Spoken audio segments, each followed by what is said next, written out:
कदा मह्यं ददाति स्वपदान्तिकम्।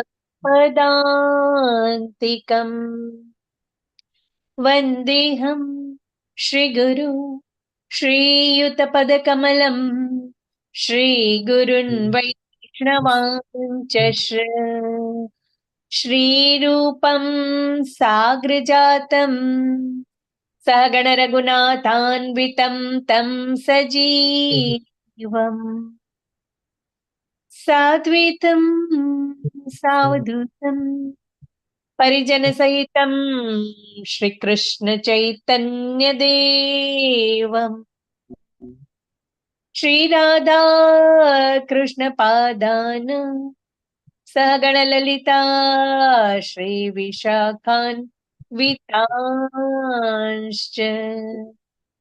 हे कृष्ण करुणा सिन्धो दीनबन्धो जगत्पते गोपेश गोपिकान्त राधाकान्त नमोऽस्तुते। तप्त काञ्चन गौराङ्गी राधे वृन्दावनेश्वरी वृषभानुसुते देवी प्रणमामि हरे प्रिये।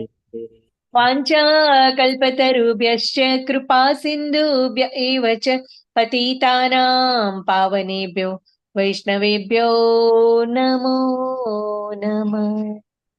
नमो विष्णुपादाय कृष्णपृष्ठाय भूतले श्रीमते भक्तिवेदान्त स्वामिन् इति नामिने। नमस्ते सरस्वती देवीं गौरवाणी प्रचारिणे निर्विशेषा शून्यवादी पाश्चात देशतारिणे।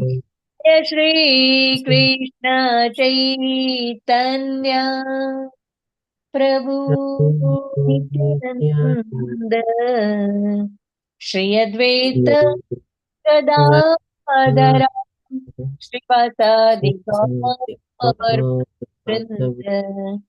हरे कृष्ण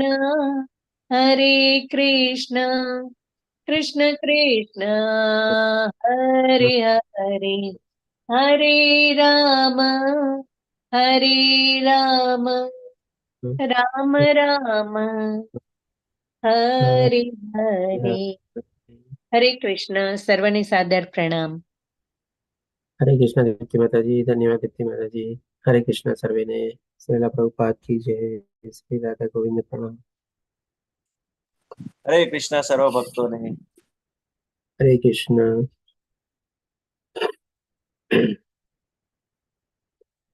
हरे कृष्ण कृष्ण कुमारी माता जी। हरे कृष्ण मोहन सिंह प्रभु जी। हरे कृष्ण कमला माता प्रभु जी। कमला प्रभु जी છે કે માતાજી છે? ઓકે, આજે થોડા બે ત્રણ નામ થોડા નવા દેખાય છે.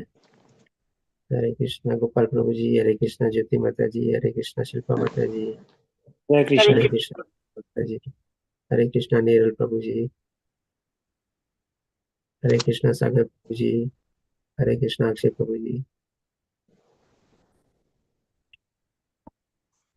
ઓકે ચાલો, તો આપણે હવે ફક્ત 3 અધ્યાય બાકી છે, 16, 17 અને 18.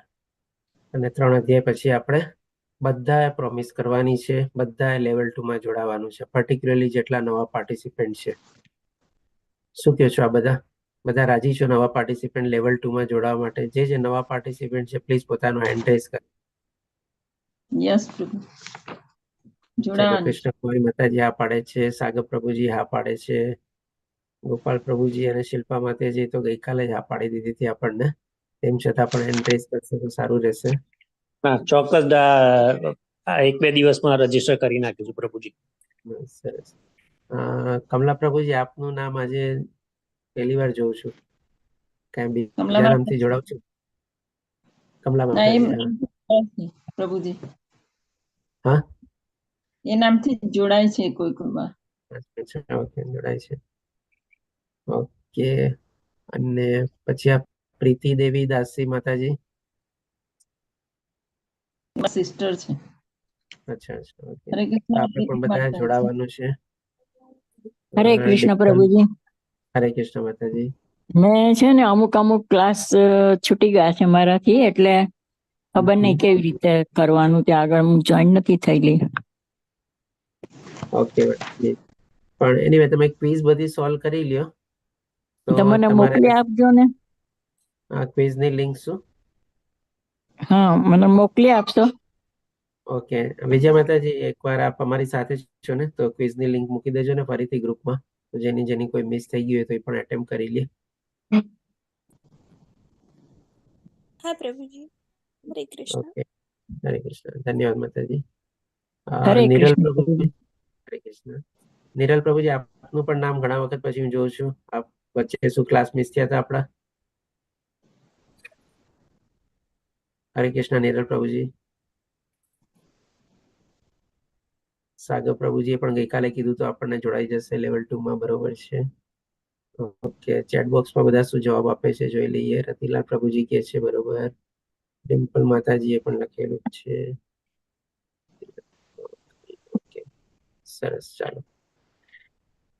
એનીવે આપણે કારણ કે તરત પછી આપણે શુક્રવારથી જ આ શરૂ થઈ જશે લેવલ 2, અને કન્ટિન્યુઅસલી 36 દિવસ ચાલશે. અને એમાં આપણે એક શ્લોક આપણે ડિટેલમાં લેશું. અત્યારે લેવલ 1 માં આપણે અમુક અગત્યના શ્લોક જ લઈએ છીએ. ઓલમોસ્ટ સમજો ને કે જે અધ્યાય જે હોય છે એમાં જેટલા શ્લોક હોય છે એના લગભગ આપણે 50% જેવા શ્લોક આપણે કવર કરીએ છીએ. જેમ કે આજે તમે જોજો, આજે 24 શ્લોક છે આપણે, તો લગભગ 10 થી 12 શ્લોક આપણે આમાં કવર કરશું. પણ લેવલ 2 માં આપણે એક શ્લોક આપણે કવર કરશું. હરે કૃષ્ણ પ્રભુજી. ટાઈમ આ જ રહેશે? ટાઈમ માતાજી આ 6 વાગ્યાનો જ રહેશે. Okay okay. હરે હરે કૃષ્ણ. હરે કૃષ્ણ ઓકે, પ્રભુજી. જી માતાજી, હરે કૃષ્ણ. કાલે કદાચ આઈ ડોન્ટ નો જોડાવાય કે નહીં, કેમ કે રામનવમી નો પ્રોગ્રામ મંદિરમાં હશે, એટલે એ હા, બી છૂટી પણ જાય કાલે. બરોબર. ઓકે, જોઈ લેશું. રેકોર્ડિંગ સાંભળી લેજો આપ, અને ક્વિઝ સોલ્વ કરી લેજો, અને સર્ટિફિકેટ મેળવીને આપણે લેવલ 2 માં જોઈન જોડાઈશું. કરી આજે દીધું. આપણે હા માતાજી, હરે કૃષ્ણ પ્રભુજી. હરે કૃષ્ણ. રામનવમી નો કોઈ પ્રોગ્રામ નથી મંદિરમાં લાઈવ થયો? સાંજે છે. સાંજે હરે કૃષ્ણ. પેલી ટેમ્પલ ની લિંક છે ને, હવારમાં તમે મંગળ આરતીમાં જોડાવો છો, એ લિંક ચાલુ રહેશે, બરોબર? મંગળ આરતીમાં? હા, મંગળ આરતીની લિંક કરીને એ લિંક થી જ સાંજે જોડાવશે. સાંજે લગભગ પ્રોગ્રામ હશે. મેસેજ હું બી વાંચ્યો નહીં, પણ દર વખત હોય છે. અચ્છા, એ લિંક ઉપર જ ચાલુ થશે? ટાઈમ નહીં ખબર હોય ને? હોય માતાજી, મને મેસેજ કરી દેજો ને, બરોબર ને? હું તમને લિંક પછી આવે મેસેજ ગ્રુપમાંથી મોકલી દઈશ. ઓકે હે ને? ઓકે. બીજા હરે બધા કૃષ્ણ પ્રભુજી. હરે કૃષ્ણ. હરે કૃષ્ણ. હરે કૃષ્ણ. ઓકે, તો ચાલો આજે આપણે 16મો અધ્યાય લેશું, જેનું નામ છે દૈવાસુર સંપદ વિભાગ્યો. આમાં ભગવાન શ્રી કૃષ્ણ આપણને દૈવી ગુણો વિશે બતાવશે પહેલા તો, અને પછી આપણને આસુરી ગુણો વિશે એટલે કે દુર્ગુણો વિશે બતાવશે આપણને, અને પછી આસુરી લોકોનું આપણને બહુ ડિટેલમાં વિવરણ કરીને આપણને બતાવશે. ચોથા શ્લોકથી લઈને આપણે કહી શકીએ કે 19મા શ્લોક સુધી ભગવાન આપણને આસુરી લોકો કેવી મનોવૃત્તિ વાળા હોય છે, કેવું આચરણ હોય છે, કેવી એની મનસ્થિતિ હોય છે, કેવા કાર્યમાં એ લોકો પ્રવૃત્ત થાય છે. અને સાથે પછી આગળ ભગવાન આપણને પણ બતાવશે કે એવા આસુર મનુષ્યોને ભગવાન શ્રી કૃષ્ણ કઈ યોનિમાં નિરંતર નાખ્યા રાખે છે, ક્યારેય એ લોકો ભગવાન સુધી પહોંચી શકતા નથી. તો આ રીતે આપણે જોઈએ કે આ પહેલા, બીજા અને ત્રીજા શ્લોકમાં ભગવાન શ્રી કૃષ્ણ આપણને દૈવી ગુણ વિશે બતાવે છે. આ અધ્યાય અર્જુનના પ્રશ્ન દ્વારા શરૂ નથી થતો, પણ ભગવાન શ્રી કૃષ્ણ આપણને આ 3 શ્લોકમાં ટોટલ 26 દૈવી ગુણ બતાવે છે. તો આપણે 1 બાય 1 એને પણ થોડું શોર્ટમાં લઈ લઈએ. પૂર્ણ પુરુષોત્તમ પરમેશ્વર બોલ્યા, હે ભરતપુત્ર, નિર્ભયતા. નિર્ભયતા એટલે કે કોઈ ચીજનો ભય ન હોય. આપણને સૌથી પહેલા અત્યારે માનવ મનુષ્ય જીવન જે મળ્યો છે એમાં આપણે શેનાથી હંમેશા ભય પામતા હોઈએ છીએ કે ભાઈ ભવિષ્યમાં શું થશે, અને મારા મર્યા પછી મારું શું થશે, અથવા તો મારા પરિવારજનોને આ બધી કેટલી બધી ચિંતાઓ, સ્ટ્રેસ, ટેન્શન અને ડિપ્રેશનમાં આપણે જીવતા હોઈએ છીએ. તો આ જે નિર્ભયતા જે છે, આપણે ભગવાન શ્રી કૃષ્ણ ત્યાંથી શરૂઆત કરે છે દૈવી ગુણમાં. અને એટલા માટે કે નિર્ભયતા જો આપણે કેળવી લઈએ ને, તો એક જાતનો છે ને પાયો છે, ફાઉન્ડેશન છે. જેમ કોઈ પણ મકાન આપણે ઊંચું બાંધવું હોય આપણે, તેનું ફાઉન્ડેશન આપણે કેટલું સ્ટ્રોંગ બનાવીએ, તો આ નિર્ભયતા એક આપણો ફાઉન્ડેશન અથવા પાયો છે. જો ઈ આપણો મજબૂત બની જાય ને, તો આપણે એની ઉપર આ બધા દૈવી ગુણોની આપણે ઇમારત એમાં ચણી શકીએ. અને આ નિર્ભયતા જે છે, શું ક્યારે આપણને એનું આપણે ફાઉન્ડેશન સરસ રીતે સ્ટ્રોંગ થઈ શકે જ્યારે આપણને છે ને સંપૂર્ણ રીતે ભગવાનમાં પૂરેપૂરી રીતે 100% આસ્થા, વિશ્વાસ અને શ્રદ્ધા થઈ જાય. આના સંદર્ભમાં એક આપણે નાનકડો દાખલો આપું. આપણે જેમ કે નાનું બાળક હોય, હજી માની લો એને ચાલતા નથી આવડતું, હજી માની લો બાખોડિયા ભરે છે, તો આપણે જ્યારે એને રમાડતા હોઈએ ત્યારે નાના બાળકને આપણે આમ કેવું હવામાં ઉછાળીએ, અને જેવું આપણે એને બાળકને હવામાં ઉછાળીએ એટલે આપણામાંથી અદ્ધર થઈ જાય, હાથમાંથી આપણે છૂટી જાય ને અદ્ધર હોય આપણે થોડી વાર, થોડીક સેકન્ડો માટે, પણ ત્યારે પણ એ બાળક કેટલું હસતું હોય, એને કોઈ જાતનો કોઈ ડર હોય કે હું નીચે પડીશ, શું થશે, મને ઓલો ઝીલશે કે નહીં ઝીલે, જેણે મને હવામાં ઉછાળ્યો છે, નીચે પડીશ તો મારા પગ તૂટશે, હાથ પગ ભાંગશે, મારા હાડકાં તૂટશે, આવું કોઈ એને વિચાર હોય. કેવો પણ હસતો હોય, એકદમ ખિલખિલાટ હસતો હોય આપણે, પણ એને શું છે, સંપૂર્ણ વિશ્વાસ હોય છે કે ભાઈ આ જે માણસ જેને મને ઉછાળ્યો છે ને એ મને સંભાળવા વાળો છે અને એ મારો હાથ ધરવા વાળો છે. તો આવો વિશ્વાસ જ્યારે આપણને ભગવાન ઉપર થઈ જાય ને કે ભાઈ જે છે મારો ભગવાન આધાર છે, ભગવાન મારો સંપૂર્ણ રીતે મારો સહારો છે, અને આવી રીતે આપણે ભગવાનમાં આપણને સંપૂર્ણ રીતે જેમ ઓલા બાળકને ઓલી વ્યક્તિ ઉપર કેવી વિશ્વાસ હોય, એટલા માટે કેવું હસતું હોય આપણે, તો આવો પણ આપણને જ્યારે ભગવાન ઉપર વિશ્વાસ થઈ જાય ત્યારે આપણે આ નિર્ભયતા ગુણ છે એને કેળવી શકીએ. પછી ભગવાન આપણને કહે છે આત્મશુદ્ધિ. આત્મશુદ્ધિ એટલે કે શું કે ભાઈ જેમ કે રાગ, દ્વેષ, ક્રોધ, ગમો, અણગમો, કોઈની ઈર્ષ્યા કરવી, પછી અહંકાર, આ બધું શું છે, એક મલિનતા છે, અને આ બધી મલિનતા છે ને આપણી આત્માને કવર કરી દે છે. એટલા માટે આત્માની જે શુદ્ધતા છે ને સત્ય, ચિત્ત, આનંદ, એ પ્રમાણે ત્રિગુણી માયામાં વધારે ને વધારે ફસાય છે આ બધા આવરણને કારણે, અને એની શુદ્ધતા આપણે કહી શકીએ કે ભાઈ આપણે ઘણી વખતે આમ ખોરંગાઈ જાય છે આપણે. તો જેટલી બની શકે ને આપણે આ બધા મોહ, માયા, આકર્ષણ, રાગ, દ્વેષ, ક્રોધ અને અહંકાર, આ બધું જેટલું આપણા મનમાંથી દૂર કરીએ ને એટલી છે ને આપણે શુદ્ધતા તરફ આગળ વધીએ છીએ, અને એ રીતે આપણી આત્મા શુદ્ધ થઈ શકે છે. પછી કે છે આધ્યાત્મિક જ્ઞાનનું સંવર્ધન. આધ્યાત્મિક જ્ઞાન એટલે કે આપણે જાણીએ છીએ આપણા બધા શાસ્ત્રોની બધું જે છે એમાં ઘણું બધું આપણું આધ્યાત્મિક જ્ઞાન સમાયેલું છે. આપણા પાસે એટલો બધો સમય નથી, પણ એટલીસ્ટ આ ભગવદ્ ગીતા અને ભાગવતમ પણ જો આપણે સરસ રીતે એનું પઠન કરીએ, અધ્યયન કરીએ, અત્યારે લેવલ 1 છે, લેવલ 1 થી આપણે લેવલ 2 માં આગળ વધીએ, લેવલ 3 માં આપણે આગળ વધીએ, એમાં થોડા ઘણા આપણે બીજા 2-3 પુસ્તકો બી લઈએ છીએ, આપણે ઉપદેશામૃત છે, ભક્તિ રસામૃત સિંધુ છે, એવી રીતે બધા અલગ અલગ પુસ્તકોનો પણ આપણે થોડો ઘણો લાભ લઈએ. પછી આવી રીતે આપણું આધ્યાત્મિક જ્ઞાનને થોડું ઘણું આપણે આપણું એકત્રિત કરીએ અને આપણે એમાં વધારો થઈએ. હોઈ શકે ઘણી ચીજો આપણને યાદ ન રહીએ, હોઈ શકે આપણે ઘણી બધી ચીજો ભૂલી જઈએ, ઉંમર પ્રમાણે બધું થવાનું જ છે. પણ ટૂંકમાં કહેવાનો તાત્પર્ય શું છે, આપણી અંદર રહેલી આત્મા તો બધું જોવે છે, સાંભળે છે, બધું જ્ઞાન મેળવેલું છે, અને એની જે સ્મૃતિ જે છે, કારણ કે ભગવાને આપણને ગઈકાલે 15મા અધ્યાયમાં શું કીધું, મારા થકી સ્મૃતિ, જ્ઞાન અને વિસ્મૃતિ આવે છે. તો ડેફિનેટલી ભગવાનને બધું ખબર છે, ભગવાને આપણને જે જરૂર હશે એ યાદ રખાવશે, જે જરૂર નહીં હશે એ ભૂલાવી બી દેશે, પણ ભગવાનને તો બધું ખબર છે કે ભાઈ આ શું શું જ્ઞાન પ્રાપ્ત બધું કર્યું છે, આ બધી ચીજો આપણી સાથે આવવાની છે. એટલે કે આવી રીતે આપણે શેનું સંવર્ધન કરવાનું છે, માલ મિલકત અને જાયજાતોનું આપણે સંવર્ધન નથી કરવાનું, પણ આવી રીતે જેટલું આપણે આધ્યાત્મિક જ્ઞાન કેળવશું, એનું આપણે ભાતું બાંધશું, એનું આપણે પેકિંગ કરશું, ભલે ગમે તેટલા એના બિસ્તરા પોટલા થાય, પણ એ બધી આપણી સાથે આવવાનું છે. કાંઈ ભગવાન મૂકીને નથી જવાના આપણી સાથે, પણ ભગવાન આ બધા છે ને બિસ્તરા પોટલા આપણી સાથે લઈ જશે, જેટલું આપણે આધ્યાત્મિક જ્ઞાનમાં પ્રવૃત્ત થયા હશું, જેટલા સારા કર્મો કર્યા હશે, અને જેટલી શુદ્ધ ભાવે આપણે ભગવાનની ભક્તિ કરેલી હશે. એના માની લો 20 બિસ્તરા પોટલા થશે ને તો ભગવાન 20 ને આપણી સાથે લઈ જશે. પણ આ ભૌતિક દુનિયાને આપણે કહીએ ને કે 5 પોટલા બી આપણને 100 પણ આપણે સાથે નથી લઈ જઈ શકવાના. પછી કે છે આત્મસંયમ. આત્મસંયમ એટલે કે શું, આ બધું જે જ્ઞાન આપણે કેળવીએ છીએ આત્મજ્ઞાન છે, અને એવી રીતે આત્મજ્ઞાન કેળવીને પોતાની આત્મામાં પોતે સ્થિર થવાનું છે અને એની સાથે જોડાયેલા રહેવાનું છે, કારણ કે પરમાત્માનો એક અંશ છે આપણે, અને એ રીતે આપણે એમની સાથે જોડાયેલા રહીએ તો પણ આપણે સતચિત આનંદ રૂપે આપણે રહી શકીએ છીએ. યજ્ઞ પરાયણતા. યજ્ઞ, તપ અને દાન 3 ચીજ છે ને આપણે આવતીકાલ માટે થોડી પાર્કિંગ કરીને રાખીએ, અને એ કાલે આપણે ડિટેલમાં લેશું, કારણ કે આવતીકાલે 17મા અધ્યાયમાં શ્રદ્ધાત્રય વિભાગ યુગમાં ભગવાન આપણને યજ્ઞ, તપ અને દાન વિશે બહુ વિસ્તૃત રીતે આપણને બતાવશે કે એ પણ કેટલા પ્રકારના હોય છે, અને કેવી રીતે આપણે યજ્ઞ, તપ, દાન કરીએ તો એ કયા પ્રકારમાં ગણાય છે આપણે. પણ અહીંયા શોર્ટમાં આપણે જાણી લઈએ.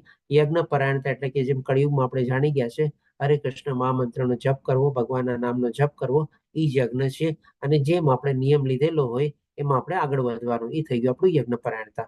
વેદ ધ્યાન એટલે કે ભાઈ જેટલું આપણને આધ્યાત્મિક પુસ્તકોની બધાનું આપણે ભગવદ્ ગીતા ભાગવતમ બધાનું જ્ઞાન મેળવી શકીએ એ બધું આપણું વેદ ધ્યાન છે. આપણે તપશ્ચર્યા, તો તપશ્ચર્યા પણ મેં કીધું કે આપણે તપ આપણી આવતીકાલ માટે થોડું પાર્કિંગ કરીને રાખીએ, પણ આના સંદર્ભમાં આપણે જાણી લઈએ. તપશ્ચર્યા એટલે કે શું કે થોડું ઘણું આપણું શારીરિક તપ, મનનું તપ અને વાણીનું તપ બધું આપણે કેળવવું જોઈએ. જેમ કે હમણાં આપણે રામનવમી આવવાની છે, તો રામનવમીના દિવસે આપણે નોર્મલી ઉપવાસ કરીએ, જન્માષ્ટમીના દિવસે ઉપવાસ કરીએ, એકાદશીના દિવસે ઉપવાસ કરીએ. આ બધા ભગવાનના બહુ મોટા ઉત્સવ છે, અને આવા ઉત્સવમાં પણ આપણે થોડું ઘણું આપણે શારીરિક અને એ રીતે પણ આપણે કર્તવ્ય છે કે ભાઈ ઉપવાસ કરવાના, અને જેટલું થઈ શકે એવું આધ્યાત્મિક જ્ઞાન આપણે મેળવવાનો, આપણે અવસર પ્રાપ્ત કરવાનો અને આગળ વધવાનો. સાદાઈ, સાદાઈ એટલે કે શું કઈ આપણા પહેરવેશમાં સાદાઈ હોવી જોઈએ, આપણી બોલીમાં સાદાઈ હોવી જોઈએ, અને આપણા આચરણમાં પણ સાદાઈ હોવી જોઈએ. કોઈ જાતનો દેખાડો ન હોવો જોઈએ. સાદાઈનું જસ્ટ ઓપોઝિટ લઈએ આપણે તો કોઈ દેખાડો અથવા તો દંભ, કારણ કે દંભ જે છે આપણે કહી શકીએ કે આપણો અસુરી ગુણ પણ છે. અહિંસા, અહિંસા એટલે કે શું? એકાદી સીધી પરિભાષા એ છે કે કોઈ જીવ હત્યા ન કરવી. પણ એને જો થોડુંક આપણે આગળ આધ્યાત્મિક રીતે સમજીએ તો કોઈના આપણે આધ્યાત્મિક માર્ગમાં આપણે અવરોધ બી ન બનવું જોઈએ. કોઈ માની લ્યો એના આધ્યાત્મિક માર્ગમાં આગળ વધતો હોય તેમાં આપણે પાણો નહીં નાખવાનો, અવરોધ નહીં બનવાનો, અથવા તો એને આપણે બાધાકારક નહીં બનવાનો. અને હજી થોડું વિસ્તૃત રૂપમાં જઈએ આપણે તો માની લો જે આધ્યાત્મિક જ્ઞાન આપણે કેળવેલું હોય અને આપણા સાથ સંગાતમાં જેવા કોઈ એવા વ્યક્તિનો આપણને સંગાત થાય કે જેને આ જ્ઞાન મેળવવાની ઈચ્છા છે, તો એને પણ એ જ્ઞાન મેળવવા માટે આપણે એને પ્રેરણા આપવી જોઈએ અને ઉત્સુક બી કરવો જોઈએ. કારણ કે જો આપણે આપણું જ્ઞાન મેળવેલું ખાલી આપણા પૂરતું રાખી દઈએ ને તો એ જાતનું મર્યાદિત થઈ જાય, અથવા તો આપણે કહી શકીએ કે આપણે પણ પોતે સ્વાર્થી છીએ. કારણ કે જ્ઞાન એવી ચીજ છે ને કે જેટલું બાંટીએ ને એટલું વધે આપણે. અને જ્યારે આવી રીતે આપણે બીજા લોકોને પણ એમાં મદદ કરશું ને તો એ લોકોને પણ બધાને બહુ ગમે. આના સંદર્ભમાં પણ એક નાનકડો દાખલો લઈએ આપણે માની લો ક્યાંક આપણે જાતા હોઈએ. હવે એક બીજું વ્યક્તિ છે કે જે એ આપણી સાથે એ પહેલા વાર ક્યાંય ગયું ન હોય, એને રસ્તો ખબર ન હોય, પણ એને પણ આપણી સાથે આવવાની ઈચ્છા હોય. હવે આપણે એને જો ન લઈ જઈએ તો આપણે શું કર્યું કહેવાય? બોલો, આપણે સારું કર્યું કહેવાય, ખોટું કર્યું કહેવાય? એ આપણને કે બી ચાલો મારે તમારી સાથે આવવાની ઈચ્છા છે, મને તમે લઈ જાઓ ને, મને ત્યાં જોવાની બહુ ઈચ્છા છે, મને બહુ ગમે છે, બધું સાંભળ્યું છે મેં, અને આપણે જો ન લઈ જઈએ તો ડેફિનેટલી આપણે પણ એક જાતનું ખોટું કાર્ય જ કર્યું ને. આવી જ રીતે પણ ભગવાનના ધામમાં તો બધાને જવું છે ને, બધાનું અલ્ટિમેટલી લક્ષ્ય તો ઈ જ છે ને, બધાનો અલ્ટિમેટલી ગોલ તો ઈ જ છે. હવે કોઈક માણસ આવી રીતે ઉત્સુક થઈને આપણને પૂછે કે તમે આટલું સરસ જ્ઞાન મેળવી લીધું, તમે રસ્તા ઉપર ચાલો છો, મને બી બતાવો ને કેવી રીતે તમે આમાં આગળ વધ્યા, કેવી રીતે તમને આ લાભ મળ્યો. તો આપણે પણ શું છે એની સાથે શેર કરવાનું અને એને પણ આપણી સાથે લઈ જવાની આપણે કોશિશ કરવાની. કારણ કે માની લો ત્યાં આપણે જઈએ ત્યાં આપણને ક્યારેક કોઈ શું પૂછે કે મેં એકલા આવ્યા, કોઈને ન લાવ્યા સાથે, પૂછે ને કોઈ પણ આપણને માણસની વ્યક્તિને, તો ડેફિનેટલી આપણે પણ આ પણ એક જાતની હિંસા છે કે ભાઈ જો આપણે કોઈને પ્રવૃત્ત ન કરીએ તો આપણે ખાલી પોતાના પૂરતું સ્વાર્થી પણ દેખાડ્યું તો એ જાતની હિંસા થઈ. આપણે અહિંસાનો જે મતલબ છે થોડુંક ઓર વિસ્તૃત રૂપે આપણે સમજ્યો. સત્યતા એટલે કે ડેફિનેટલી પણ વાણીની સત્યતા આવી જાય છે અને આપણા આચરણમાં પણ છે ને આમાં સત્યતા આવવી જોઈએ. આપણા વિચાર અને આપણા આચરણમાં છે ને બહુ તફાવત ન હોવો જોઈએ. પછી ક્રોધ વિહીનતા, ડેફિનેટલી ક્રોધ તો આપણે એના ઉપર પૂરેપૂરો કાબુ મેળવવાનો છે, કારણ કે એના ઉપર જો કાબુ નહીં મેળવીએ તો આપણે જાણીએ છીએ ભગવાને આપણને જે બીજા અધ્યાયમાં બતાવ્યું છે 62 અને 63માં શ્લોકમાં કેવી રીતે આપણું પતન થાય છે, એટલે કે વિનાશ કાળે વિપરીત બુદ્ધિ. તો ડેફિનેટલી ક્રોધ ઉપર તો કાબુ મેળવવો બહુ જ જરૂરી છે. ત્યાગ, ત્યાગ શેનો કરવાનો? તો કે આ ભૌતિક દુનિયાના જે બધા મોહ માયા અને આકર્ષણ છે ને, કારણ કે ગઈકાલે 15મા અધ્યાયમાં ભગવાને આપણને બતાવ્યું ને વિરક્તિના શસ્ત્ર વડે તારે આ ગાઢ સુદૃઢ મૂળવાળા વૃક્ષને કાપવાનું છે. એટલે વૃક્ષ એનું છે તો કે આ ભૌતિક દુનિયાના મોહ માયા આકર્ષણનું વૃક્ષ છે, જેના મૂળિયા બહુ ઊંડા છે અને ક્યાંથી શરૂઆત થાય છે ક્યાં અંત થાય છે આપણને ખબર નથી, પણ ભગવાને આપણને બહુ સરસ મજાનું શસ્ત્ર આપી દીધું છે. શેનું શસ્ત્ર છે? તો કે આધ્યાત્મિક જ્ઞાનનું શસ્ત્ર છે અને હજી આપણી ભક્તિનું શસ્ત્ર છે. આ શસ્ત્ર વડે આપણે આ બધી વિરક્તિને કાપવાનું છે, એટલે કે ત્યાગ ભાવના આપણે બધામાં કેળવવાની છે. શાંતિ એટલે કે થોડી ઘણી આપણે મનની શાંતિ જાળવવાની છે અને થોડી ઘણી આપણે કહી શકીએ કે આપણે વાણી ઉપર આપણે શાંતિ કેળવવી જોઈએ. કારણ કે એક આપણી જીભ એવી ચીજ છે ને એમાંથી આપણે બે ફંક્શન કરી શકીએ છીએ. એક આપણે ખાઈ શકીએ છીએ અને એક આપણે બોલી શકીએ છીએ. જો આ બંને રીતે આપણી વાણી ઉપર આપણે અને આપણી ખાવાના હેબિટ ઉપર આપણે જો કાબુ મેળવી લઈએ ને તો પણ છે ને આપણા મનને છે ને ઘણી શાંતિ મળે છે. ઘણો ખરો આપણને આ ભાગ એમાં ભજવે છે. અને કેવી રીતે ભાગ ભજવે છે આપણને ગઈકાલે આવતીકાલે 17મા અધ્યાયમાં ભગવાન શ્રી કૃષ્ણ આપણને શરૂઆતથી જ બતાવશે, ખાવા ઉપરથી શરૂઆત કરશે કે કેવી રીતે ખાવાનો જે છે એ આપણી મનસ્થિતિ ઉપર અસર કરે છે. પછી છિંદ્રાના વેચાણમાં અરુચિ, એટલે કે આનો સીધો સાધો જો આપણે મિનિંગ લઈએ, આનો મતલબ શું કે ભાઈ આપણું જે લક્ષ્ય સિવાય જે બીજી બધી વસ્તુ હોય એમાં આપણને રુચિ ન હોવી જોઈએ. આજે જેમ કે એક નાનકડો દાખલો લઈએ, આપણે કોઈક માણસને મળીએ ત્યારે આપણે હંમેશા શું ચર્ચા કરતા હોઈએ છીએ? આજકાલ શું ટ્રેન્ડ છે, આજકાલ શું ફેશન છે, ઓલાએ શું કર્યું, આએ શું કર્યું, આએ આમ નહોતું કરવું, ઓલાએ આમ નહોતું કરવું. કાં તો લોગોની વાતો કરતા હોઈએ, કાં તો એવી કોઈ ચીજ વસ્તુની વાતો કરતા હોય, કાં તો ખબર હોય જો તો વાત કેવું પાછું નવું યુદ્ધ છેડાઈ ગયું, ઈરાને આમ કર્યું, ઓલાએ આમ કર્યું. અરે ભાઈ એને કાંઈ લેવા દેવા નથી, તો પણ શું આવી જ બધી વાતો. એટલે કે શું કાં તો નિંદા કરતા હોઈએ છીએ આપણે, કાં તો એકબીજાની ટીકા કરતા હોઈએ છીએ. તો આ પણ આપણે આવી જાય કે ભાઈ કોઈની નિંદા નહીં કરવાની ને કોઈની ટીકા નહીં કરવાની. જીવ માત્ર પર દયા, આપણે જાણીએ છીએ કે બધા જીવમાં એક જ પરમાત્માનો અંશ રહેલો છે અને એ ભગવાનનો અંશ તરીકે આપણે બધા પ્રત્યે દયાળુ અથવા પ્રેમ ભાવ રાખવો જોઈએ. નિર્લોભીપણું એટલે કે બહુ લાલચ અથવા તો લોભિયાપણું, કારણ કે આ જ અધ્યાયમાં ભગવાન આપણને બતાવશે કે લાલચ અથવા લોભ એ એક અસુરી ગુણ છે. આપણે સૌમ્યતા એટલે કે સોબરનેસ, ડેફિનેટલી આપણા પહેરવેશમાં અને આપણા આચરણમાં બધી સૌમ્યતા હોવી જોઈએ. લજ્જા એટલે કે મોટા લોકોનો આદર કરવો, એમની સામે કેવી રીતે આપણે વર્તન કરવું, કેવી રીતે આપણે બોલવું, તરત સામો જવાબ નહીં આપવાનો, ઉદ્ધતાઈથી વર્તવાનું નહીં, આ બધું શું છે લજ્જામાં આવી જાય છે, જે આપણે કહી શકીએ કે આજકાલના થોડા યંગ જનરેશનમાં આપણને ઓછું જોવા મળે છે. પછી નિશ્ચય એટલે કે જે આપણે નિશ્ચય કરેલો હોય, પર્ટિક્યુલરલી એમાં જે આધ્યાત્મિક માર્ગ ઉપર આગળ વધવા માટેના એ બધા નિશ્ચયને આપણે સરસ રીતે આગળ વધારવાનો. જેમ કે અત્યારે સવારના પૂરમાં બધા નવા પાર્ટિસિપન્ટ બધાએ કીધું ને કે બધા લેવલ 2માં જોડાશે. આ એક જાતનો નિશ્ચય છે અને આ સારો નિશ્ચય છે, અને આ નિશ્ચયને જો ઇમ્પ્લિમેન્ટ કરીએ એમાં આપણી જ પ્રગતિ છે. આપણે તેજ એટલે કે એક જાતનું આપણે કહીએ ને કે ઔરા, જે માણસમાં આવા બધા જે દૈવી ગુણો હોય ને એનું એક તેજ હોય. અને તેજનો બીજો મિનિંગ શું થાય? સ્પીડ. એટલે કે આપણે કહીએ ને કે બહુ તેજ ઝડપથી ચાલે છે, બહુ તેજ ઝડપથી દોડે છે, એટલે કે તેજના બે મિનિંગ થઈ શકે. એક તો એક ટાઈપનું આવું પોતાનું આવું તેજ અથવા ઔરા, કોઈ આવો સરસ મજાનો માણસ ત્યાં કોઈ જગ્યાએ તમે ઊભું રહે એનું તમે જોજો એક ઔરા જ આખો અલગ હોય, બધા માણસો એના પ્રત્યે આકર્ષિત થાય. અને બીજું તેજ એટલે કે સ્પીડ. તો ડેફિનેટલી હવે આપણે જે આધ્યાત્મિક માર્ગમાં આપણે આગળ વધી રહ્યા છીએ એમાં આપણે થોડી સ્પીડ પકડવાની છે. કારણ કે ગમે તે જેમ સ્ટાર્ટિંગમાં આપણે સવારે આપણે થોડું ડિસ્કસ કરતા હતા ત્યારે કીર્તિ માતાજીએ શું કીધું કે ઘણું મોડું આ બધું જ્ઞાન મળ્યું, 15-20 પહેલા મળવું જોતું હતું, પણ બધું આપણા હાથમાં તો છે નહીં ને. ભગવાનની કૃપા થાય ત્યારે જ આપણને જ્ઞાન મળે છે, ભગવાનની કૃપા થાય ત્યારે જ આપણે એમાં આગળ વધી શકીએ છીએ, અને ભગવાનની કૃપા થાય તો જ આપણે ઝડપથી અથવા તેજ પકડી શકીએ છીએ. આપણે ભગવાનને પ્રાર્થના કરવાની છે કે ભાઈ આ બધી ચીજો આપણને ભગવાન આપે, અને ક્યારે આપણને સામે મોત આવીને ઊભું રહીએ આપણને ખબર નથી, પણ આપણે પણ એના માટે તૈયાર રહેવાનું છે. એટલે કે આવી રીતે આપણે તેજ કેળવવાનું છે અને એવી રીતે આપણે એમાં આગળ વધવાની કોશિશ કરવાની છે. ક્ષમા એટલે કે ભાઈ બધાને માફી આપવાની, આ બહુ મોટો ગુણ છે આપણે, અને કહી શકીએ કે આપણે મનુષ્યને જો આપણે બધા પ્રત્યે પ્રેમ ભાવ અને એને દયાભાવ રાખવો હોય તો આપણે ક્ષમાશીલ થવું જ પડે. જો ક્ષમાશીલ ન થઈએ ને આપણે તો આપણે બધા પ્રત્યે પ્રેમ ભાવ અને દયાભાવ બી કેળવી ન શકીએ. અને બીજું એક આનું શું છે કે ઈર્ષા, જો આપણે ઈર્ષા બી કેળવીએ ને તો પણ આપણે ક્ષમાશીલ ન થઈ શકીએ. એટલે કે જો આપણે ક્ષમાશીલનો ગુણ આપણામાં કેળવવો હોય ને તો આપણે એક તો ઈર્ષા પોતાની હટાવવાની છે, અને બીજું આપણે શું અંદર ઉતારવાનું છે તો કે બધા પ્રત્યે દયાભાવ અને પ્રેમ ભાવ. કારણ કે પ્રેમ છે ને બહુ મોટી ચીજ છે. આપણે આ સંસારમાં જો આપણે કહીએ ને કે તો પ્રેમ જ છે ને એક એવી ચીજ છે કે જે બધા લોકોને એકબીજા સાથે બાંધીને રાખે છે, એકબીજાની સાથે જોડીને રાખે છે.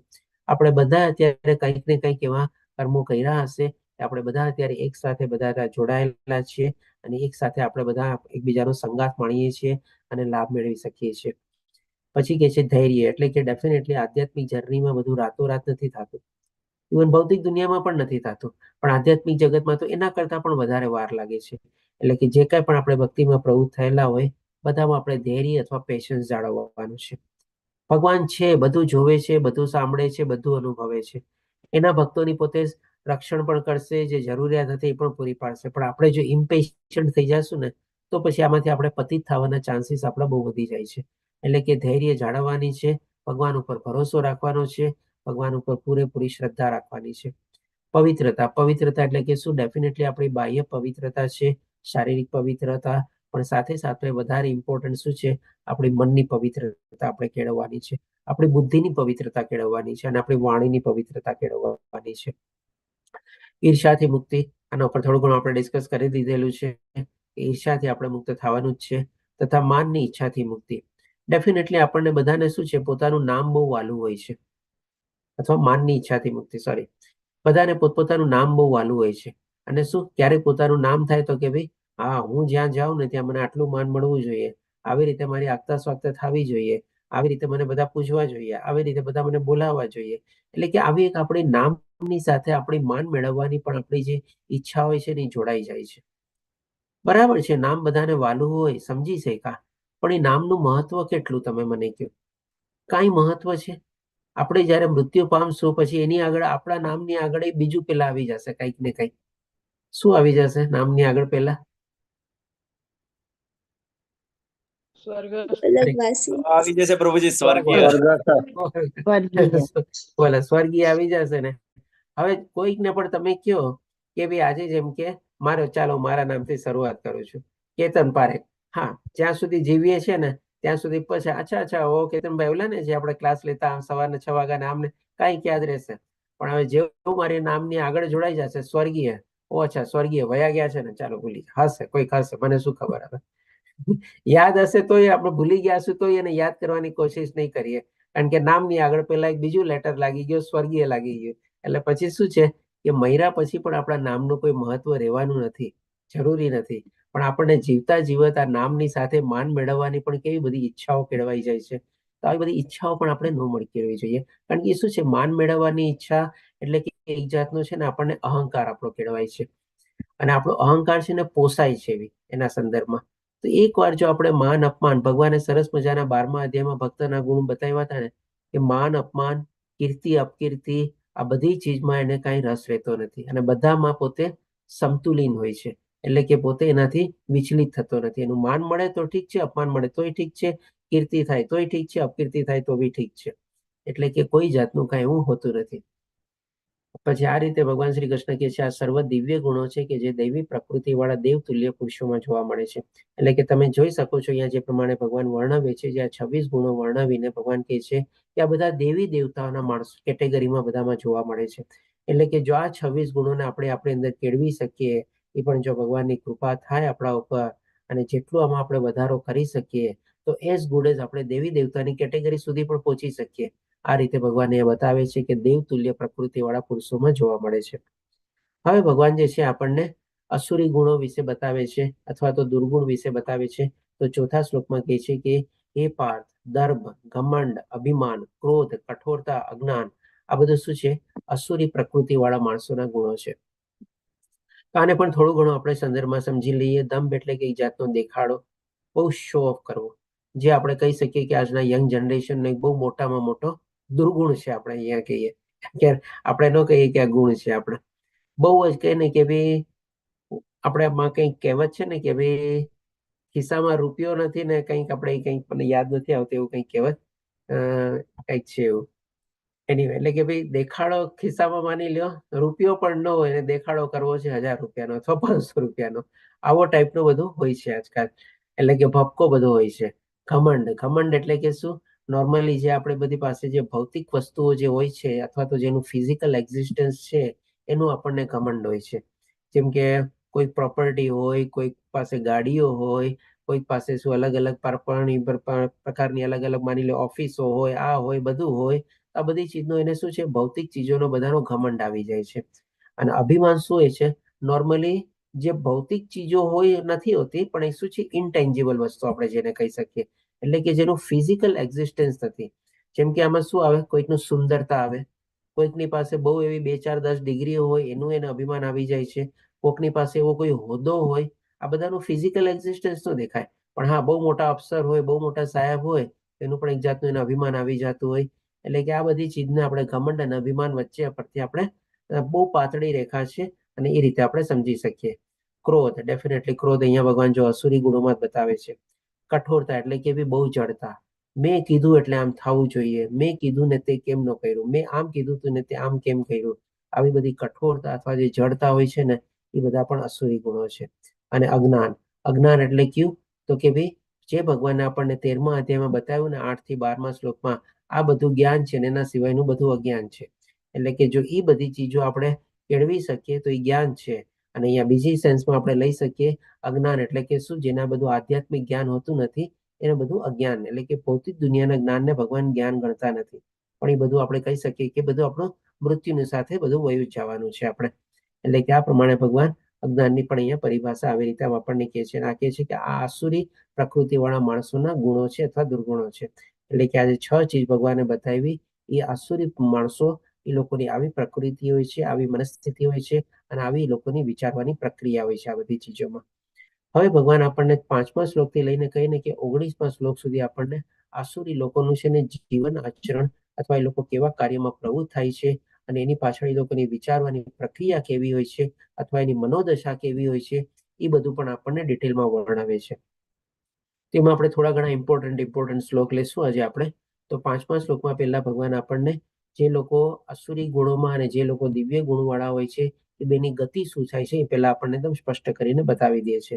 કે છે કે દિવ્ય ગુણો મોક્ષ તરફ લઈ જનારા છે. એટલે કે જે ભગવાને 26 ગુણો બતાવ્યા એ ગુણોનો જો આપણે અંદર સંચાલિત કરવામાં આપણે સફળ થઈએ અને ભગવાનની કૃપા થાય તો એ આપણને આસ્તે આસ્તે શું છે મોક્ષ તરફ લઈ જાય છે. એટલે કે હોઈ શકે આપણે જન્મ મૃત્યુ જરા વ્યાધિમાંથી આપણે જે પાર કરવાનો જે આપણો જીવનનું લક્ષ્ય છે મનુષ્ય જીવનનું, એના પ્રત્યે આપણે આગળ વધીએ છીએ. અને જે આસુરી ગુણો છે એ બંધનકારક છે. એટલે કે ફરીથી આપણે આસુરી યોનિમાં એમાં જ પોતે ગયા કરે છે. ભગવાન આપણને એ જ અધ્યાયમાં કહેશે કે નિરંતર ભગવાન એના આ લોકોની આ યોનિમાં જ નાખે છે. હે પાંડુપુત્ર, તું ચિંતા કરીશ નહીં, કારણ કે તું દિવ્ય ગુણો સાથે જન્મેલો છે. હવે આ ભગવાન અર્જુનને શું કામે કહે છે? તો કે જ્યારે હવે ભગવાન આસુરી ગુણોનું બધું જે વર્ણન કરવા જવાના છે અને એ લોકોની કેવી વિચારવાની પ્રક્રિયા ને બધું હોય છે, તો અર્જુનને પહેલા જ અહીંયા આપણને ભગવાન કે ને કે સરસ મજાને આપણને સમજણ આપી દે છે કે તારે ડરવાની જરૂર નથી. હવે હું જે બધું વર્ણવીશ નહીં કે ભાઈ તું તો ઓલરેડી પોતે દૈવી ગુણો તારામાં સંપન્ન છે ને તું દૈવી ગુણો વાળો જ છો. હવે ભગવાન એમ પણ કહે છે કે તું દૈવી ગુણો સાથે જ જન્મેલો છે. તો શું કામે ભગવાન એને કહે છે? આપણે જાણીએ છીએ કે ભાઈ પાંડુ રાજાનું અકાળે અવસાન થયેલું હતું અને એમની જે 2 પત્નીઓ હતી માદ્રી અને કુંતી, એ બધા દેવી દેવતાની ઉપાસના કરી હતી અને એમના થકી લોકોને બધા પુત્ર પ્રાપ્ત થયેલા હતા. એવી જ રીતે જેમ કે યુધિષ્ઠિર શું છે તો કે યમરાજાના પુત્ર છે આપણે, ભીમ તો કે પવન પુત્ર કહેવાય છે આપણે, અને અર્જુન તો કે ઇન્દ્રના પુત્ર કહેવાય છે. એટલા માટે અહીંયા ભગવાન કહે છે કે તું તો બધા દિવ્ય ગુણો સાથે જન્મેલો છે. એટલે કે આ 2 રીતે ભગવાન અર્જુનને પહેલા ક્લિયર કરી દે છે. હવે પછી ભગવાન આસુરી ગુણો વિશે બતાવે છે. તો 7મા શ્લોકમાં કહે છે કે જે લોકો આસુરી છે, એટલે કે એવી મનોવૃત્તિ અને એવી પ્રકૃતિ વાળા જે હોય છે, જે ભગવાને 6 ચીજો બતાવી, તેઓ જાણતા નથી કે શું કરવું જોઈએ અને શું ન કરવું જોઈએ. તેઓમાં નથી પવિત્રતા, નથી ઉચિત આચરણ કે નથી સત્ય જોવા મળતું. તો અહીંયા થોડું ઘણું આમ જોઈએ તો આપણે પિક્ચર જ છે ને આપણને ઘણું બધું કહી જાય છે. અને એ આપણે કહી શકીએ કે આજના સંદર્ભમાં આપણે યંગસ્ટરની સાથે આપણે એને કનેક્ટ કરી શકીએ. કારણ કે આજકાલના શું છે, યંગસ્ટર લોકો થોડા ઘણા ભણવામાં બહુ હોશિયાર હોય છે. અને અત્યારે તો જે પ્રમાણે ટ્રેન્ડ જોવા મળ્યો છે ને, છોકરીઓ છે ને છોકરાઓ કરતા વધારે ભણવામાં હોશિયાર હોય છે. અમે લોકો જયારે હતા ત્યારે મને યાદ છે, અમે જયારે સીએ કરતા ને છોકરીઓ છે ને બહુ ઓછી અમને જોવા મળતી. અને પછી અમે લોકો જયારે સીએ પ્રેક્ટિસ કરતા 20-25 વર્ષ થઈ ગયા ને, તો પછી અમારા ઓફિસમાં જે બધા નવા સ્ટુડન્ટ આવે ને, એમાં છે ને મેક્સિમમ જેમ કે આખા વર્ષની અંદર 5, 6, 7, 8 સ્ટુડન્ટ આવે અને 25-30 આર્ટિકલ હોય અમારા ઓફિસમાં, જે લોકો બધા ટ્રેનિંગ કરતા એના આર્ટિકલ કહેવાય તમારે. એમાં કહે ને કે 70-30 નો રેશિયો થઈ ગયો હતો. બોલો, 70% છોકરીઓ હોય અને 30% આપણને છોકરા હોય. જી કીર્તિ પ્રભુજી શું કહે છે? હરે કૃષ્ણ પ્રભુજી, વચ્ચે નામાનિષ્ઠાદાસ પ્રભુજી એમના લેક્ચરમાં કહેતા હતા કે આપણે બી જે ક્લાસ ચાલે છે એમાં માતાજી વધારે હોય છે, બરોબર? તો કે જે પ્રભુજી છે મીન્સ દીકરા તરીકે એને વધારે પડતી છુટ્ટી આપવામાં આવે છે, મીન્સ આઝાદી બહુ આપવામાં આવે છે. જ્યારે માતાજીને બધું મર્યાદામાં કંટ્રોલમાં રહેવું પડે. તો મર્યાદામાં કંટ્રોલમાં રહે એટલે એ બધું જ અભ્યાસ ને બધું વ્યવસ્થિત કરે, બધું આઝાદીનો દુરુપયોગ કરે. તો એને કારણે આવું થાય છે એવું પ્રભુજી કહેતા હતા. સરસ છે. ઓકે, પણ જસ્ટ આમ ટૂંકમાં કોઈ અધરવાઇઝ નહીં લેતા, પણ બાકી શું છે, આજકાલ આપણને ટ્રેન્ડ જોવી વધારે મળે છે. પણ હવે એના ફાયદા બી છે અને ગેરફાયદા બી છે. બરાબર છે, છોકરીઓ નારી જાતિ આગળ વધે છે, પોતાના પગભર થાય છે, પોતે પરિવારને બી સંભાળીને ચાલે છે. આપણામાંથી ઘણા માતાજી એવા હશે કે જે જોબ બી કરતા હશે અને સરસ રીતે પોતાનું ઘર પરિવાર બી સંભાળતા હશે. પણ મેક્સિમમ કેસમાં છે ને જે આજકાલ યંગ જનરેશનનો જે ટ્રેન્ડ છે ને એ લોકોનું શું થયું છે આવું બધું કે ભાઈ પાર્ટી, લેટ નાઇટ પાર્ટીઝ તમે જુઓ બધું, અને પ્લસ એ લોકોનું પણ આવા બધા વ્યસનો. પેલા આપણે ક્યારેય છોકરીઓને સ્મોકિંગ કરતા નહોતા જોતા. આજે તો કહીએ ને કે છોકરીઓ લોકો પણ કેટલી બધી સ્મોકિંગ કરતા હોય છે બોલો. અને આવા બધા વ્યસનોમાં પણ એ લોકો કહે ને કે ભાઈ છોકરા કરતા ને બધા એ લોકો કરતા પણ આગળ વધી જાય છે આપણે. એ લોકોની કેપેસિટી એના કરતા પાછી વધારે હોય છે તમારે. તો આવું વ્યસન છે, આવું આચરણ છે, પહેરવેશમાં થોડું ઘણું આપણે જોઈ શકીએ છીએ કે કેવું બધું દેખાડો અને બધું અંગ ઉગાડવાનું બધું આપણે પ્રદર્શિત કરવાનું બધું આવી ગયું છે આપણે, કે જેથી કરીને છે ને આપણે કહી શકીએ ને કે ઘણી વાર તો છે ને એ લોકો સામેવાળા લોકોને આકર્ષિત કરે છે અને ખોટા એવા કાર્ય કરવામાં પણ આપણે છે ને પ્રવૃત્ત કરે છે. આમ જોવા જાવ ને તો આ કલયુગમાં છે ને દોષ બંને તરફ છે. એવું નથી કે ખાલી આ જે બધું આપણે કહે કે સ્ત્રી જાતિ ઉપર ને બધું જે અત્યાચાર ને બધું થાય છે એમાં એ લોકોનો જરાય દોષ નથી. એ લોકોનો પણ દોષ છે અને સામેવાળા પક્ષ પુરુષ પક્ષનો પણ દોષ છે. બંને રીતેનો દોષ છે. પણ એ બધું શું છે અત્યારે જેમ આપણે કલયુગના પ્રમાણે જેમાં થોડું ઘણું પિક્ચર કે છે અને આ જે બધું છે એ લોકોને શું છે ખબર નથી હોતી કે શું કરવું જોઈએ ને શું ન કરવું જોઈએ. આજે છોકરીઓને ખબર ન પડે શું? ચાલો બરાબર છે, ભણી ગણી, સારું જ્ઞાન પ્રાપ્ત કર્યું, જોબ કરે છે, બધું બરાબર છે, પણ પોતે મર્યાદામાં રહેવું જોઈએ એને ખબર ન પડે. શું કામે આવી રીતે પોતે એની મર્યાદા ક્રોસ કરે છે? કે જેથી કરીને સામેવાળા લોકો પણ ઉત્સુક થાય અને પ્રવૃત્ત થાય આવી બધી ખોટા કાર્ય કરવામાં. ઘણી વાર તો એ લોકો પોતે જ છે ને બધે સામેવાળાને ઉત્સુક કરવામાં પોતે જિમ્મેદાર હોય છે, જવાબદાર હોય છે. આપણે આ બધા જે આપણે ડિસ્કો જોઈએ, આ બધા બાર જોઈએ, આ બધું જોઈએ ત્યાં કેવી રીતે બધી લોકો આપણે સ્ત્રીઓને આને તેને બધા લોકો કપડા કયો કે આચરણ કયો કે બધું એવી રીતે પોતે વર્તતા હોય છે. એટલે એ લોકોને ખબર નથી શું મારે મર્યાદામાં રહેવું જોઈએ, ઓફિસ પતે પછી મારે ઘરે જવું જોઈએ.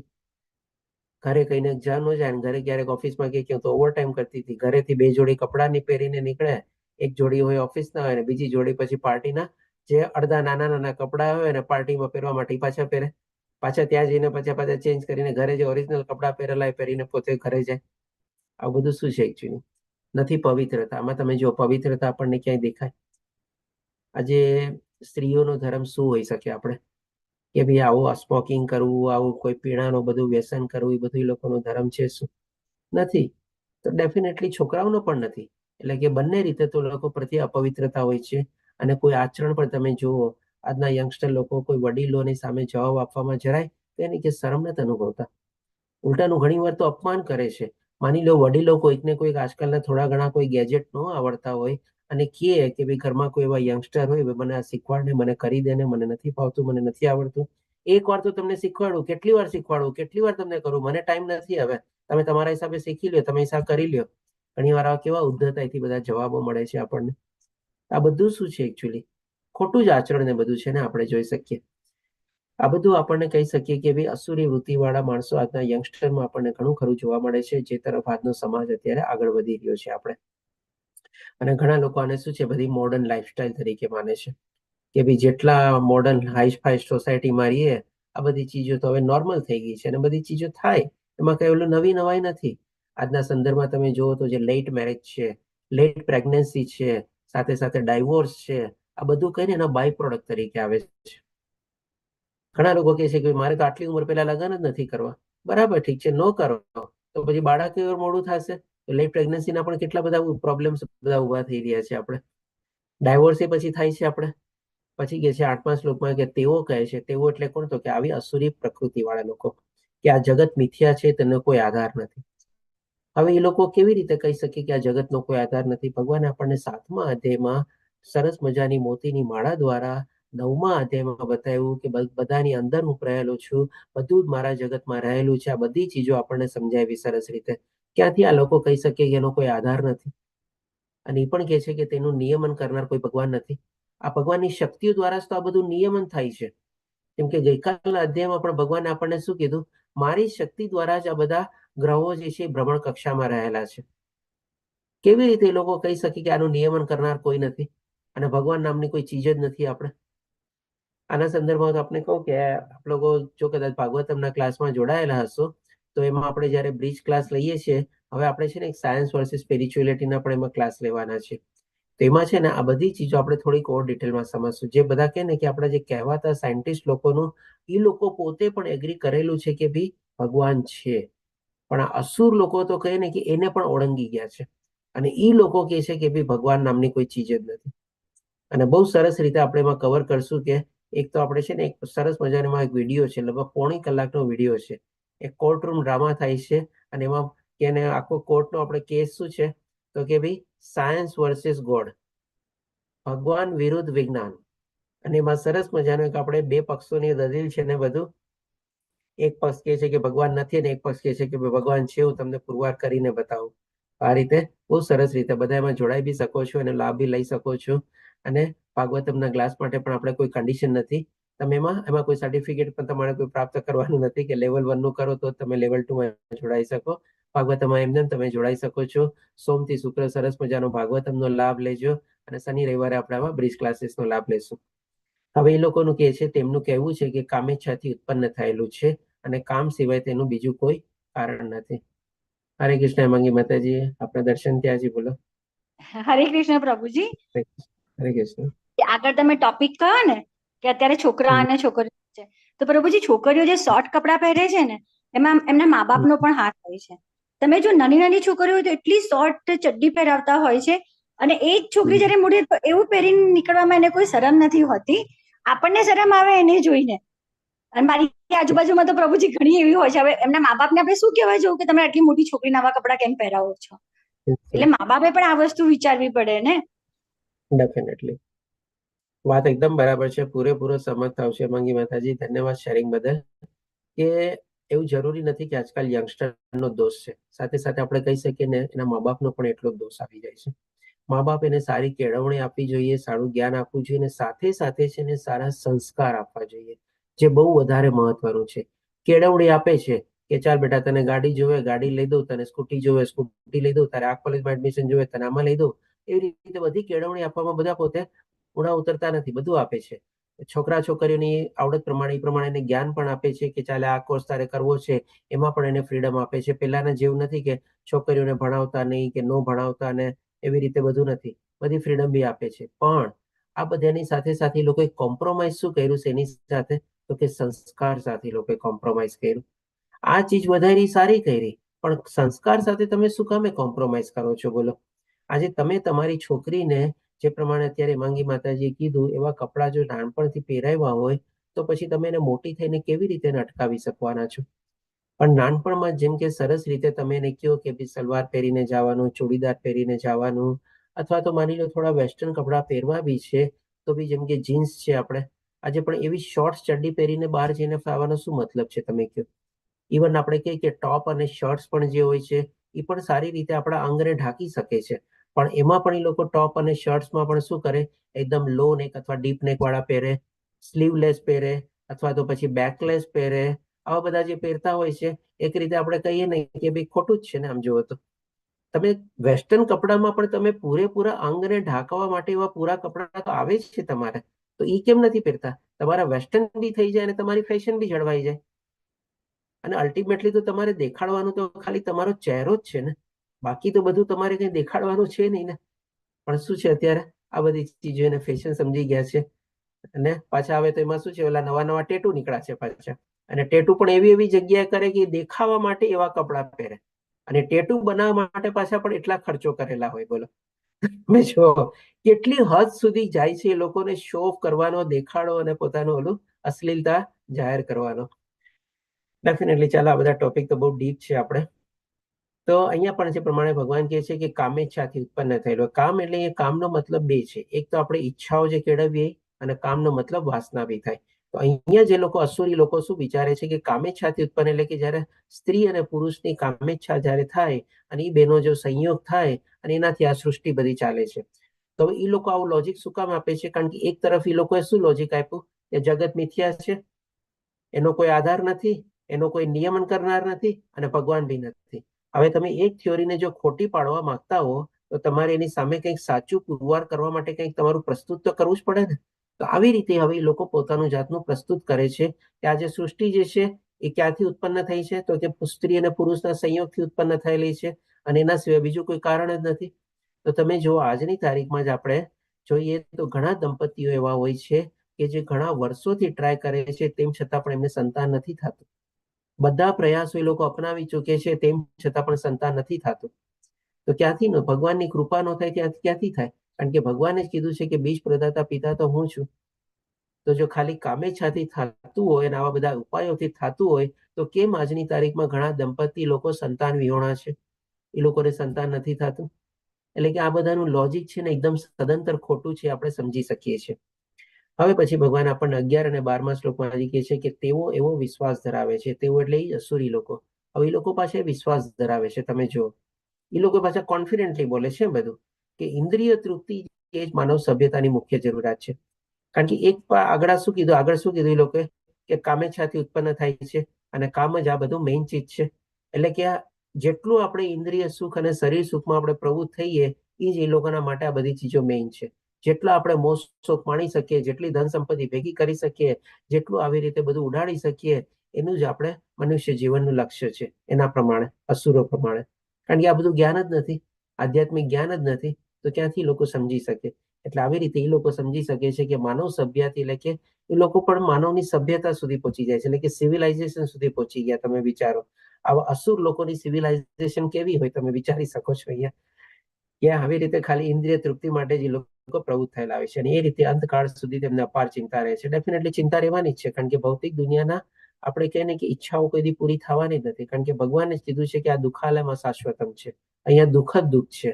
તો પછી ક્યાંથી આપણને સુખ મળી શકે? અને કન્ટિન્યુઅસલી આપણે એને તૃપ્તિ કરવા માટે આપણને સ્ટ્રેસ, ટેન્શન, ડિપ્રેશન રહેવાનું જ છે. આપણે તેઓ લક્ષ્યાવિધિ ચિંતાઓની જાળમાં બંધાયેલા રહીને અને કામ તથા ક્રોધમાં ડૂબેલા રહીને ઇન્દ્રિય તૃપ્તિ અને અનૈતિક સાધનો દ્વારા ધન સંગ્રહ કરે છે. અહીંયા જેમ કે એ લોકોની શું છે, સંગ્રહ વૃત્તિ. શેનો સંગ્રહ કરવાનો? તો કે ભાઈ જેટલું બને એટલો પૈસો ભેગો કરવો. શું કામે પૈસો ભેગો કરવો? જો પૈસા ભેગો કરી શકશો તો આ દુનિયામાં જેટલી બધી ભૌતિક ચીજો છે, ઇન્દ્રિય સુખ અને શરીર સુખ માટેની, એ બધી ચીજો મેં ખરીદી શકશો અને બધી ચીજોને માણી શકશો. એટલા માટે લોકો પૈસાને છે ને બહુ જ પ્રાધાન્ય આપે છે આપણે, અને પૈસાને છે ને સર્વસ્વ માને છે, અને પૈસાને જે એક રીતે કહીને કે પરમેશ્વર માનીને બેસેલા છે.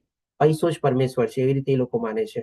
અને આવી રીતે એનો ઇન્દ્રિય સુખ અને શરીર સુખ માટે બધા સુખ સાધનો અને સગવડો એ લોકો માણી શકે, એટલા માટે એ લોકો ધન સંગ્રહ કરે છે. પણ આ ધન સંગ્રહ કરવામાં એ લોકોની જે વૃત્તિ હોય છે, આપણે કહી શકીએ કે બહુ ખોટી વૃત્તિ હોય છે. ખોટી રીતે એ લોકો પૈસો કમાય છે. સાચું આચરણ નથી હોતું. ઈમાનદારીની તો વાત જ જવા દો. કરપ્શન કયો, એકબીજાને આપણે કહીએ ને કે મારામારી કરે, એકબીજાને હત્યા બી કરતા હોય, બધું કરતા હશે, શું નહીં કરતા હશે. આજની તારીખમાં આપણે જે બધા જોઈએ છીએ કાળા બજારિયા અને આવા બધા ધંધાઓ, આ બધા એના શું છે? આજે તમે જુઓ, એક પણ કેસીનો છે એ કોઈ દી લોસમાં નથી જતો. અબજો અને અરબો રૂપિયા કમાય છે એ લોકો. આપણા ભારત દેશમાં ઓફિશિયલ કેસીનો એલાઉ નથી, તેમ છતાં પણ એ લોકો શું કરે છે? સમુદ્રમાં જાય છે. જેમ કે ગોવામાં સમુદ્રમાં એક સ્ટીમરમાં એ લોકો આવા મોટા મોટા કેસીનો બનાવેલા હોય છે, અને એમાં તમે જાઓ ને એ સ્ટીમર વાળા એ કેસીનોમાં, તમે આખી અલગ દુનિયામાં જ આવી ગયા છો ને એવું તમને લાગશે. બોલો જી કીર્તિ પ્રભુજી, શું કહે છે? પ્રભુજી હવે પેલું ડ્રીમ 11 કરીને ચાલે છે ને IPL માં, પ્રભુજી બહુ સટ્ટા રમાડે છે, બરોબર ને? અત્યારે કેટલાય લોકો, અમને બેંગ્લોરનો એક કિસ્સો હતો, તો એના પતિએ કંઈક કરોડો રૂપિયાનું દેવું કરી દીધું હતું, તો એની પત્ની પછી સુસાઇડ કર્યું. પ્રભુજી, લોકો એટલા બધા હેરાન કરતા હતા ને, તો અત્યારે એ બી ઓનલાઈન એવી રીતે આવે છે ને, લોકો પ્રવૃત્ત થાય જ છે. પ્રભુ હરે કૃષ્ણ. સાચી વાત છે. આ બધું અત્યારે ઘણા બધા એવા રસ્તાઓ નીકળી ગયા છે. તમારે આ મેચ ફિક્સિંગ કયો, આ કયો, તે કયો, બધા આપણે એમાં જે ટેકનોલોજીના લાભના કારણે પણ આવા ઘણા બધા સટ્ટા સટોડિયા ને બધું ચાલતું જ હોય છે આપણે. એટલે કે આવી રીતે લોકો ધન સંગ્રહમાં પ્રવૃત્ત થયેલા હોય છે. હવે ભગવાન આપણને આ બધી રીતે આપણને કહે ને કે 19 થી લઈને 20મા શ્લોક સુધી આપણને અસુરી વૃત્તિનું વર્ણન કરે છે. આપણે ઇમ્પોર્ટન્ટ શ્લોક લીધા અને થોડું ઘણું વધારે આપણે ફોકસ ન કરીએ એના ઉપર, કારણ કે આપણે બધું જ જાણીએ છીએ. ત્યાં કલયુગમાં શું થઈ રહ્યું છે આપણને બધાને ખબર છે, પણ આ બધું શું છે જાણવું એટલા માટે જરૂરી છે કે ભાઈ આપણી અત્યારે કલયુગમાં આપણે બધા આવા માણસોથી ઘેરાયેલા છે. આ બધું જાણેલું હોય ને તો આપણને ખબર પડી જાય કે આ માણસની વૃત્તિ કેવી છે, વિચારવાની પ્રક્રિયા કેવી છે, એના શબ્દો કેવા છે, એનું આચરણ કેવું છે, એ ક્યાં જાય છે, કોને મળે છે, કેવું કામ કરે છે. એના દ્વારા આપણે પારખી શકીએ કે ભાઈ અસુરી વૃત્તિ વાળો છે કે દૈવી વૃત્તિ વાળો છે. અને એકવાર આપણે એને જો પારખી લઈએ અને ઓળખી લઈએ આપણે શું છે એનાથી આસ્તે આસ્તે છે ને સંગાથ અને એવી રીતે અલિપ્તતા આપણે કેળવી શકીએ. કારણ કે ઘણી વાર આપણને આજુબાજુમાં માણસો આવી રીતે પારખવામાં બહુ મુશ્કેલ થાય છે. આજે ભગવાન આ બધી જે ટેસ્ટો આપી છે આપણને, આવી રીતે આપણે એ લોકોનું જે વિચારવાની પ્રક્રિયા ને બધું હોય એના દ્વારા આપણે એને પારખી શકીએ કે અસુરી વૃત્તિ વાળો છે. હવે ભગવાન આપણને કહે છે 21મા શ્લોક, આ નરકના 3 દ્વાર છે, એટલે કે કામ, ક્રોધ તથા લોભ.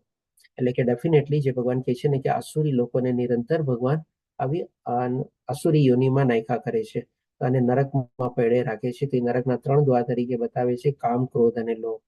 કામના સંદર્ભમાં આપણે જાણી ગયા કે ઈચ્છાઓ જેટલા ઉપર આપણે એના પર કાબુ મેળવીએ એટલું જ આપણને મદદરૂપ થઈ શકશે આધ્યાત્મિક માર્ગમાં આગળ વધવા માટે. ક્રોધ ઉપર પણ કાબુ મેળવવો જરૂરી છે. અને લોભ એટલે કે બહુ લાલચ નહીં રાખવાની. અને લોભ પણ આમ જોવો ને તો તમારે કામમાંથી જ ઉદ્ભવ થાય. આપણે ઈચ્છા ઉપર જ જો પેલા નિયંત્રણ રાખી લઈએ તો પછી લોભ આવવાનો કોઈ સવાલ જ નથી. આમ જોવા જાવ તો આમ કહીએ ને તો આ કામ, ક્રોધ અને લોભ છે ને 3 ભાઈઓ છે. આપણે દરેક શાણા મનુષ્ય તેનો ત્યાગ કરવો જોઈએ, કારણ કે તેમનાથી આત્માનું પતન થાય છે. એટલે કે આ 3 ચીજો ઉપર આપણે કાબુ મેળવી લઈએ તો ડેફિનેટલી આપણે આત્માને આપણે પતન કરતા, અથવા તો જેમ આપણને ભગવાને આપણને કીધું હતું ને 15મા અધ્યાયમાં, 2 પ્રકારનું છે જીવ.